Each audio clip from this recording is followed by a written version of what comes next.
اگر تم یہ روٹی کھاؤ تو تم ابدی زندگی گزار سکتے ہو، اور اس روٹی کی حقیقت میرا گوشت اور میرا خون ہے۔ انہوں نے کہا تو یسوع آسمان سے زندہ روٹی تھا، اگر تم یہ روٹی کھاؤ تو ابدی زندگی پا سکتے ہو، اور اس کی حقیقت زندہ روٹی یسوع نے کہا یہ اس کا گوشت اور خون تھا۔ تو کیا یہ اصل گوشت اور خون تھا؟ نہیں۔ اگر خدا کا کلام جو یسوع کا بھی کلام ہے، یہ وہ کلام ہے جیسا کہ باپ کا کلام ہے، بیٹے کا بھی کلام ہے، تو اگر یسوع کا کلام ہے تو اس کا گوشت اور اس کا خون اس کا کلام ہے۔ جب لوگ نہیں سمجھ پاتے اور وہ صرف جسمانی روٹی چاہتے تھے تو وہ سب چلے جاتے تھے، اور جو سمجھ نہیں پاتے تھے وہ اس کی بات کو نہیں سمجھ سکتے تھے۔ لیکن پطرس اور 12 شاگردوں نے کہا خداوند ہم کس کے پاس جائیں؟ آپ کے پاس ابدی زندگی ہے۔ تو یسوع کا گوشت اور اس کا خون یہ کلام ہے جو ظاہر شدہ ہے، اور اگر یسوع برہ ہے تو صرف یسوع کا ظاہر کردہ کلام ہی حاصل کرنے کو اس کا خون اور گوشت حاصل کرنا نجات کو حاصل کرنے کے مترادف ہے۔ اسی لیے یوحنا 5 باب کی 24ویں آیت میں یسوع نے کہا کہ اگر تم یہ کلام سنو تو موت سے نکل کر زندگی کی طرف آ جاؤ گے، یہی فصح ہے۔ چنانچہ یسوع نے اپنے شاگردوں کو جمع کیا اور ان سے دوسری آمد کا وعدہ کیا۔ وہ اپنے خون سے ایک نیا عہد کرتا ہے۔ پھر یہ نیا عہد وہ کیسے بناتا ہے؟ یسوع نے کہا میں نے بے صبری سے اس فصح کو تمہارے ساتھ کھانے کی خواہش کی۔ باقی تمام یہودی فصح کے نہیں تھے، بس وہ واقعی حقیقی جسمانی برے کو پکڑ کر کھا رہے تھے، لیکن یسوع کے شاگرد یسوع کا کلام سن رہے تھے جو ایک برہ تھا۔ میں نے تکلیف اٹھانے سے پہلے آپ کے ساتھ یہ فصح کھانے کے لیے بڑی بے صبری سے خواہش کی تھی، لیکن یہ فصح کھانا یسوع کا ایک کلام تھا، اس کا خون۔ لیکن جب تک خدا کی بادشاہی میں یہ فصح پوری نہ ہو جائے میں دوبارہ نہیں کھاؤں گا۔ یسوع نے یہی کہا تھا۔ یسوع کا کلام خون ہے، دوبارہ وصول نہیں کیا جا سکتا۔ کیوں؟ کیونکہ یسوع چلا جاتا ہے۔ تو جب تک وہ واپس نہیں آتا مجھے روٹی اور مے کے ذریعے یاد کرو۔ کیا ہم ایسا کرتے ہیں؟ کیونکہ وہ کہتا ہے کہ ہم اسے دوبارہ نہیں کھا سکتے یہاں تک کہ جب تک یہ خدا کی بادشاہت میں پورا نہ ہو جائے، اور جب یہ خدا کی بادشاہت میں پورا ہو جائے گا تو ہم دوبارہ اس کلام کو، اس مے کو، اس خون کو دوبارہ اس سے وصول کر سکیں گے۔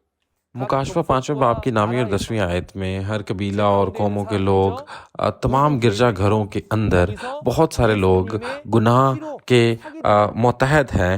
یسوع خود سے ان لوگوں کو خریدنے جاتا ہے، اور یسوع کا خون کیا ہے یہ کلام ظاہر کرتا ہے نا۔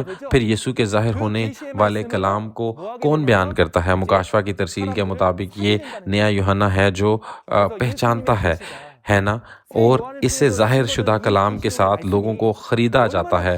پس اب یسوع کا مکاشفہ نیا یوحنا کے ذریعے گواہی بن جاتا ہے۔ ہمیں اس بات کا احساس ہونا چاہیے کہ مکاشفہ کا یہ کلام کتنا قیمتی ہے، کیونکہ یہ یسوع کے خون کا کلام ہے جس کا وعدہ آخر کے وقت کے لیے کیا گیا ہے، اور اس کلام کے ساتھ لوگوں کو خریدا جائے گا۔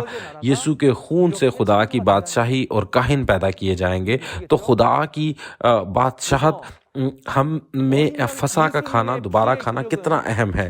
اسی طرح خدا کی وہ بادشاہی پوری کرنا بھی مناسب ہے۔ پس یسوع کے خون کا یہ اثر جو برے سے ہے دوسری آمد کے وقت ظاہر ہوتا ہے جب مکاشفہ پورا ہو جاتا ہے۔ ہم نے مکاشفہ 5 باب 9 اور 10 کو دیکھا۔ لوگ خریدے جاتے ہیں۔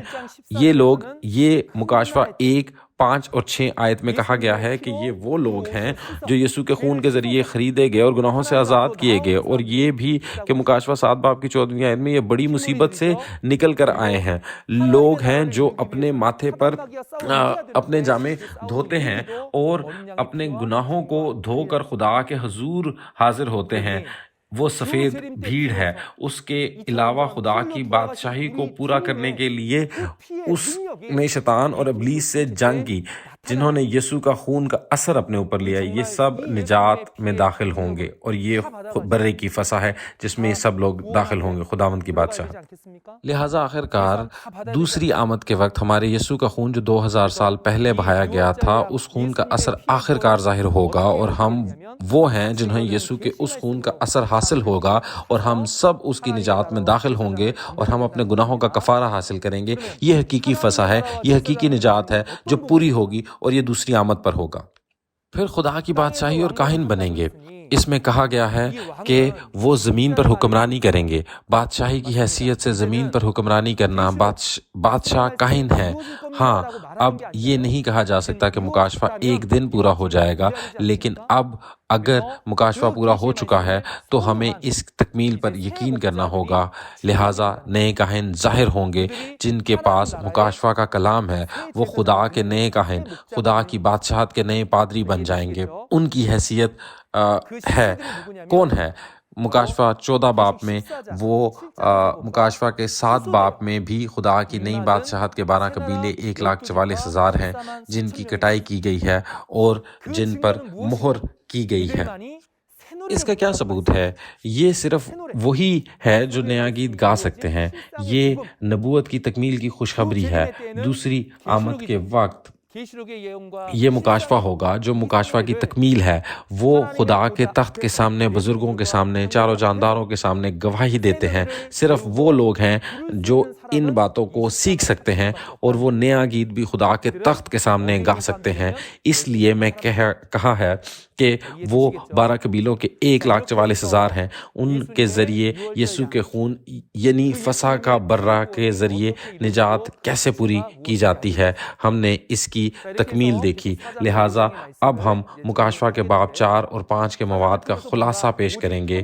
مکاشفہ 4 باب کے ذریعے ہم نے دیکھا کہ صرف ایک شخص ہے جو آسمان کی روحانی دنیا میں گیا، وہ نیا یوحنا ہے۔ بس صرف ایک شخص ہے جو نیا یوحنا ہے، جو زمین پر آسمان کی بادشاہت کو ویسے ہی پورا کر سکتا ہے جیسا آسمان پر ہے۔ پھر ہمیں نیا یوحنا وہ ہے جس نے دیکھا ہے کہ یسوع نے خدا کے دائیں ہاتھ سے اس تومار کو لیا، اور یسوع نے مکاشفہ کے 6 اور 8 باب کے ذریعے ان کی مہروں کو کھولا۔ پھر اس نے اس کھلی ہوئی کتاب کو فرشتے کے ذریعے یوحنا کو دیا، اور یوحنا نے اس کلام کو ظاہر کیا، یسوع کا وہ کلام جو نجات کے لیے ہے، یسوع کا خون۔ لہٰذا ہمیں یسوع کے خون کے کلام کی گواہی دینے کے لیے اپنے آپ کو ہمارے نجات کے لیے تیار کرنا ہے، تبھی یہ ہمارے لیے نجات کا باعث ہو سکتا ہے نا؟ ہم اس کلام پر بھی اس طرح یقین کریں جیسے یہ ہے کہ اس کلام کو برقرار رکھیں، ہے نا؟ لہٰذا اب ہم مکاشفہ کے ابواب 4 اور 5 کے کلام کو حتمی شکل دیں گے۔ اگلی بار مکاشفہ باب 6 ہوگا۔ یسوع نے اس مہر کو جو بند تومار تھا، اب وہ مہریں کھول دی ہیں، اور مکاشفہ 6 میں جیسے ہی مہریں کھلتی ہیں تو جسمانی تکمیل ظاہر ہوتی ہے۔ جسمانی تکمیل کیا ہے؟ مجھے امید ہے کہ آپ یقینی طور پر اگلی سبق کے لیے چیک کرنے کے قابل ہوں گے۔ دنیا بھر میں ہمارے تمام پیارے پادری اور عقائد میں ایک خاندان، اب بڑی مصیبت کا وقت ہے۔ اس دنیا کے اندر بہت مشکل ہے، لیکن اس مصیبت میں اب بھی خدا رحم کرنا چاہتا ہے، اور مکاشفہ 7 باب میں وعدہ کیا گیا ہے کہ سفید رنگ میں بہت سے لوگ یسوع کے خون سے بچ جائیں گے۔ وہ لوگ جو بچ جائیں گے وہ کہاں جمع ہوں گے؟ مکاشفہ کے باب 7 10ویں باب کی 7ویں اور 9ویں آیت میں یہ لکھا ہے کہ خدا ہے جو اپنے تخت پر بیٹھا ہے، اور وہ برے کے پاس وہ جگہ ہے جہاں یہ لوگ باہر آئے ہیں، پھر وہ خدا کے ساتھ ایک ہو جائیں گے، ہے نا؟ جی ہاں، یہ ٹھیک ہے۔ مشکل کے اس وقت بھی ہمیں کیا کرنا چاہیے؟ ہمیں ایک بننا چاہیے۔ ہم ایک ہیں۔ سب سے پہلے ہم خدا کے ساتھ ایک ہوں، پھر ایسا کرنے کے لیے ہمیں گناہ کو یسوع کے خون سے دھونے اور نجات حاصل کرنے کی ضرورت ہے۔ آج یسوع کا خون وہ خون ہے جو یسوع نے ہمارے لیے بہایا ہے، اور مکاشفہ 10ویں باب میں وعدہ کیا ہے اس پادری کے ذریعہ سے جس نے اس کو ظاہر کیا اور اس کھلی ہوئی کتاب کو وصول کیا۔ پھر ہم کیا کرنا چاہیے؟ ہمیں سب سے پہلے مکاشفہ کے اس کلام کے ذریعے سے اپنے آپ کو دھونا چاہیے۔ اس طرح ہم خدا اور یسوع کے ساتھ ایک ہو سکتے ہیں۔ پھر اگر یہ مکاشفہ یسوع مسیح کا مکاشفہ ہے کبھی تو پھر کبھی کسی دوسرے مذہب سے زیادہ یہ مسیح کے پادری کو اس کو سمجھنا چاہیے، اور ایک جماعت کے ارکان یعنی کہ کلیسیا کو اس کلام کو سمجھنا چاہیے۔ اس کے بعد کسی دوسرے لوگوں کو اور یا دوسرے مذہب کو یا دنیا کے دوسرے رہنے والوں کو اس کو سیکھنا چاہیے۔ مکاشفہ کے اختتام کے وقت شیطان ابلیس دشمن ختم ہو جاتا ہے، اور جس کا وعدہ کیا جاتا ہے وہ حقیقی بادشاہ ہے۔ یہاں مکمل محبت، آزادی اور امن اور بھائی چارہ، آسمان کی بادشاہت جہاں کوئی گناہ یا کوئی قانون نہیں ہے۔ تو آئیں ہم سب مل کر ایک ہو جائیں، آئیں ہم سب ایک ہو جائیں، ہم ان جنگوں کو ختم کریں اور عالمی امن کو قائم کریں۔ ہاں، ہم سب ایک ہیں، ہم ایک ہیں۔ اب ہم شکر گزار ہیں اس کلام کے لیے جو ہم نے حاصل کیا۔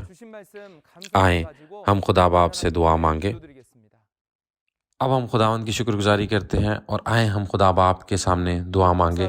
ہم شکر گزار ہیں، اور ان سب باتوں کے لیے ہم شکر گزار ہیں، اور خاص طور پہ مکاشفہ کی کتاب کی پیشن گوئی اور اس کی تکمیل کی گواہی، اور خداوند تیرے نئے عہد کا ہم شکر کرتے ہیں۔ ہم شنچن جی آن لائن سیمینار منعقد کرانے پر واقعی تیرے شکر گزار ہیں۔ آج مکاشفہ کے ابواب 4 اور 5 کے کلام کی گواہی دی گئی۔ اس کلام کے ذریعے جس کی گواہی دی گئی، ہم دعا کرتے ہیں کہ ایمانداروں میں اور دنیا میں رہنے والوں میں تمام مذہبوں کے لوگوں کو اجازت دے، جن کا انتظام باپ خدا تو نے کیا ہے۔ اب مکاشفہ کی تکمیل کے وقت ہے، اور ہم مکاشفہ کی تکمیل کی گواہی دے رہے ہیں۔ یہ آپ کی مرضی ہے جو زمین پر ویسے ہی پوری کی جائے گی جیسے آسمان پر ہے، جیسے وعدہ کردہ خادم نئے یوحنا کے ذریعے۔ اب ہم مکاشفہ کے باب 10 کے کھلے ہوئے کلام کی گواہی دنیا کو دے رہے ہیں۔ براہ کرم ہمیں اس کا احساس کرانے کی اجازت دیں۔ خاص طور پر پوری دنیا کے پادریوں کو ہم دعا کرتے ہیں کہ پادریوں کو مکاشفہ کے کلام کو اچھی طرح سمجھنے اور اسے سیکھنے کے قابل ہونے دیں، تاکہ ہم لوگوں کو آسمان کی بادشاہی کی طرف لے جا سکیں۔ اے خدا، ہم دعا کرتے ہیں کہ انہیں بہت سے زیادہ مبارک پادری بننے کی اجازت دے۔ ان کے کانوں کو اپنی مرضی سے کھول تاکہ یہ کلام کو سنیں اور اس کو سمجھ سکیں۔ اس وقت وہ تمام لوگ جو اکٹھے ہیں اپنے گھروں میں، اپنے تمام کاروباروں میں، ہم دعا کرتے ہیں کہ اپنی نعمتوں سے ان کو بھر دے، اور اگلی بار بھی ہم ایک بار پھر جسمانی اور روحانی طور پر صحت مند طور پر اس کلام کو سن سکیں اور اس کلام کو سمجھ سکیں۔ آمین۔ ہم آپ کا بہت بہت شکریہ ادا کرتے ہیں کہ آپ نے آخر تک اچھی طرح سے کلام کو سنا۔